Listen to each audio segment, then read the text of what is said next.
I'd like you all to notice a trend that needs our movement's immediate attention.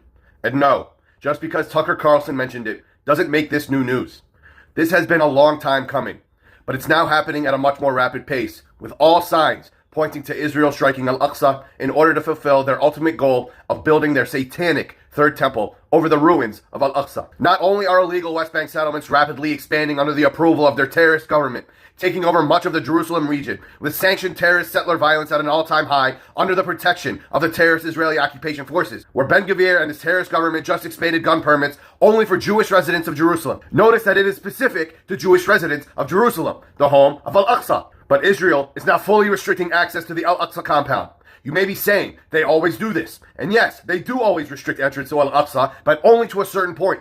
But this time, they cleared it out completely. They're saying it's because of recent conflict with Iran. But these liars had Al-Aqsa completely restricted since February 20th, well before Israel pulled the U.S. into attacking Iran unprovoked. The thing is, this is all right in front of our faces. We are seeing it through their direct actions in broad daylight. But they are also saying it out loud in a very piecemeal way, fragmented enough to think that we won't be able to put the puzzle pieces together. If you are paying enough attention to the rhetoric, you'll see all the connections are clear as day, and everything is pointing to a false flag operation with the clear intent to destroy Al-Aqsa under the guise of the conflict with Iran, while simultaneously trying to cause a rift and subsequent war amongst the Arabs and Muslims of that region, trying to cause a rift between Iran and the Arab Gulf states, trying to cause a rift between the Sunnis and the Shiites, trying to cause a rift between the Palestinians and the rest of the Arab world. This has been Israel's goal all along, to destabilize not just Palestine, but the entire Arab region, to make it appear as if the Arabs and the Muslims are the threat to the world, and that their infighting is what will lead to their ultimate demise, when in reality, it was perpetrated, facilitated, coordinated, and completely executed by the terrorist ethno-state of Israel with the help of their United States and Western world lapdogs,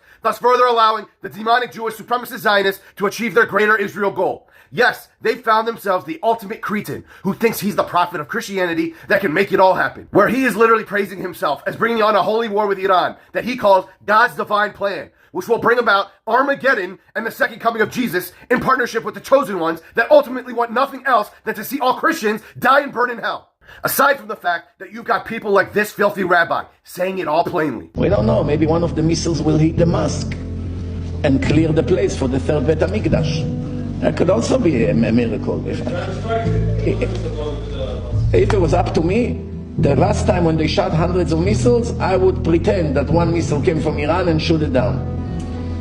You know, then all the Arabs would go against Iran, that would be the end of the problems. You make them fight with each other, this bunch of lunatics.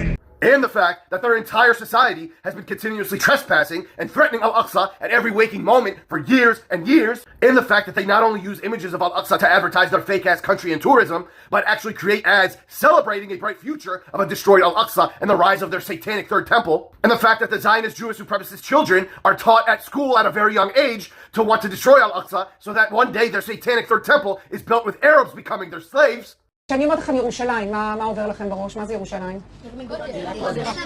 בית המקדש. כותל. מה כן. עוד? מי מאמין שבית המקדש ייבנה בשנים הקרובות? מה יש שם עכשיו על בית המקדש? אז מה יקרה עם המסגד? ישבר? אם מכן פגש בשנה האחרונה ילד ערבי? איפה פגשת ילד ערבי? ליד הכותל. ודיברת איתו? לא, הוא דחף אותי, אבל לא הלך. ומה קורה כשאתם רואים ילד ערבי? מה אתם מרגישים? פשוט זעם. זעם? אתם חושבים על ירושלים בעוד 10 שנים. כולם חרדים? לא כולם ערבים, חלק חרדים. כולם יהודים, יש גם ערבים שהם... And the fact that they've been openly talking about their red heifer sacrifice and actually importing red heifers in from Texas, which are being spotted more and more throughout the West Bank region. And the fact that they practiced a red heifer sacrifice ritual right in front of Al-Aqsa Mosque a little over a year ago. If you don't know what the significance of the red heifers are to Jewish supremacists, I suggest you do your own research. But in summary, they sacrifice a red cow and burn it to ashes to use the ashes to purify the site that their satanic Third Temple will be built on, which they have declared to be precisely where Al-Aqsa stands in Jerusalem. Oh, and did you know that the Zionist lobby, led by Republican Jewish Coalition's Norm Coleman, pressured Trump into installing Pete Hegseth as the Secretary of War? Do you happen to know why? Listen to this. Watch Tucker Carlson realize why the Zionist lobby, led by Norm Coleman of the Republican Jewish Coalition, pressured Trump to install Pete Hegseth as U.S. Secretary of War. What is going on here? It's enough to make the hair on your arms go up. Did everyone know there was an effort to rebuild the Third Temple and the foundation stone except me? This is considered so esoteric and weird and crypto-historical and religious and kind of culty and what's Chabad and that no one ever mentions it. But here's Pete Hegseth, football player from Princeton, going on about it in a way that suggests he's thought a lot about it. This is 2018. And it got me thinking about another miracle that I hope all of you don't see too far away. Because 1917 was a miracle, 1948 was a miracle, 1967 was a miracle, 2017, the declaration of Jerusalem as the capital was a miracle, and there's no reason why the miracle of the reestablishment of the temple on the Temple Mount is not possible. I don't know how it would happen, you don't know how it would happen, but I know that it could happen. What is that?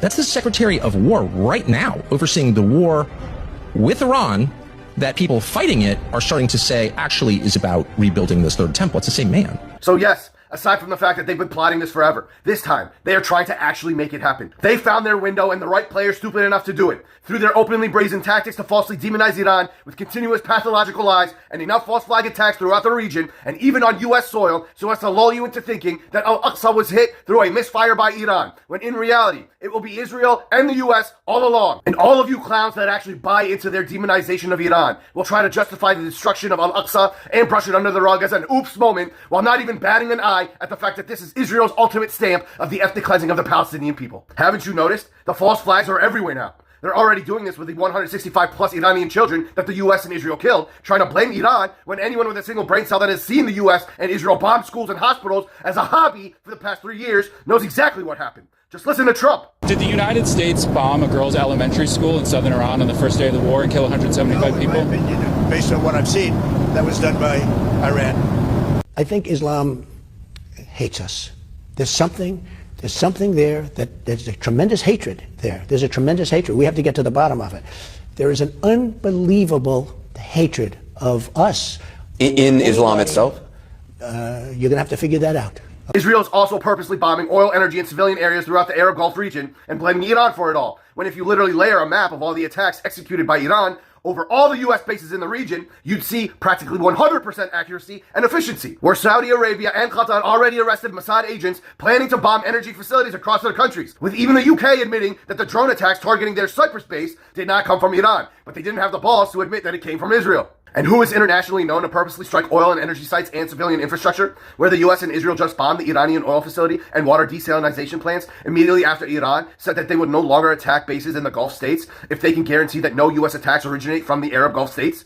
The US and Israel purposely targeted Iran's oil and water desalinization plants in order to bait Iran into attacking the Arab Gulf's oil and water desalinization plants. And what you may not know is that practically 90% of the water in the Gulf region comes from their desalinization plants. So if Iran struck those, it will be an existential crisis for the Arab Gulf states. Thus, the US and Israel purposely putting the entire Arab Gulf region into desperation mode so that they can enter this war against Iran, when in reality all the Gulf Arab countries are starting to see through all of these US-Israeli false flag tactics and saying, what the actual fuck are you trying to do to us? To the point where Arab Gulf states are threatening to divest from the United States, which would essentially be an existential crisis to the US economy, considering their economy is almost entirely reliant on their AI investments with the Arab Gulf region. But aside from all of that, you've got a person that was simply speaking his native tongue, getting arrested on a U.S. commercial flight, making him out to be a terrorist, and evacuating the entire flight, only to find out that this guy wasn't charged for anything because he was innocent and illegally racially profiled and humiliated publicly simply because he was Muslim. You've got an entire airport in Kansas City being evacuated because of a bomb threat, so that Western news media picks it up and mixes it in with all the dehumanizing and demonizing Iran hoopla, so that racist Americans can falsely extrapolate that it must have to do with Muslims. And then you've got these two ISIS-inspired idiots throwing homemade bombs at anti-Muslim protesters with the NYPD citing that they heard them say Allahu Akbar, when we all know by now ISIS is Israel. And then this Muslim guy shooting up a bar during the holy month of Ramadan while wearing a sweatshirt that says property of Allah with the Quran miraculously found in his car, when every Muslim on earth knows that it is frowned upon to wear the word Allah as a fashion statement on your clothes, as it is actually deemed haram or forbidden by most Muslim scholars. And all of this is now leading up to their ultimate false flag finale, which is the lie Western news media has been cooking up and spreading as of late, which is that the FBI, you know the FBI that's an arm of the Mossad that along with the CIA concocts the majority of false flags in our history? Yeah, that FBI is warning that Iran may attack the west coast of the US, particularly California. And I'm no psychic, but you know how Israel and the US have an affinity for taking down towers and then blaming the Muslims for it? Well, did you know that the U.S. Bank Tower is in Los Angeles, California, and it's the second tallest building in all of LA and third tallest in all of California? And did you know that in 2020, Leon Black, the Israel-loving best friend of Jeffrey Epstein, who sexually abused several women at Epstein's properties, used his company, Apollo Management, to give Larry Silverstein a loan of about $275 million for the mortgage of the U.S. Bank Tower in Los Angeles? Yes, the U.S. Bank Tower is owned by Larry Silverstein. The Larry Silverstein that is a Jewish supremacist Zionist that purchased the World Trade Center just 6 weeks prior to the 9/11 attack, only to make billions off of its destruction. The Larry Silverstein that was known to always be in the office and never show up late to work at the World Trade Center, but then on 9/11 was nowhere to be found. The Larry Silverstein that has a long-standing business relationship with the Corcoran Group through his Silverstein Properties Group. Yes, the Corcoran Group that is now known to be the money launderer for the Epstein sex trafficking ring. And as I always say, if it smells like the U.S. and Israel, it is the U.S. and Israel 100% of the time. This is precisely why the U.S. bombed financial institutions in Iran, including the targeting of Iran's bank, SEPA. Thus, Iran issuing a statement saying that they will now target U.S. and Israeli economic banking interests in the Middle East region.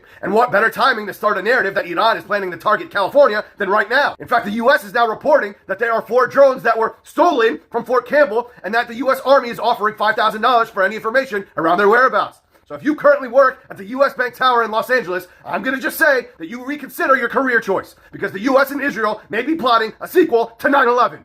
וביחס למה שנעשה בהמשך באיראן, יש לנו תוכנית סדורה עם הרבה הפתעות. לערער את המשטר, לאפשר שינוי. יש לנו עוד הרבה מטרות, ולא אפרט אותן. The United States is getting so fucking sloppy with their manufactured consent that they are ramping all of this up all at once on purpose, because their aim is to destroy the entire Arab region via dehumanization and false flags, so that they can destabilize the region and take control of the oil, resources, and trade routes that quite literally keep the U.S. economy alive, all while simultaneously trying to prop up their terrorist butt buddies, the ethno-state of Israel. And what will be the ultimate smoking gun to make all of this happen? Once again, at the behest and request of the largest threat to our planet, the terrorist ethno-state of Israel, the smoking gun will be Israel bombing and destroying Al-Aqsa, coupled with a U.S.-conducted mass casualty false flag attack on its very own citizens, with all fingers pointed at Iran to justify it all. Mark my words.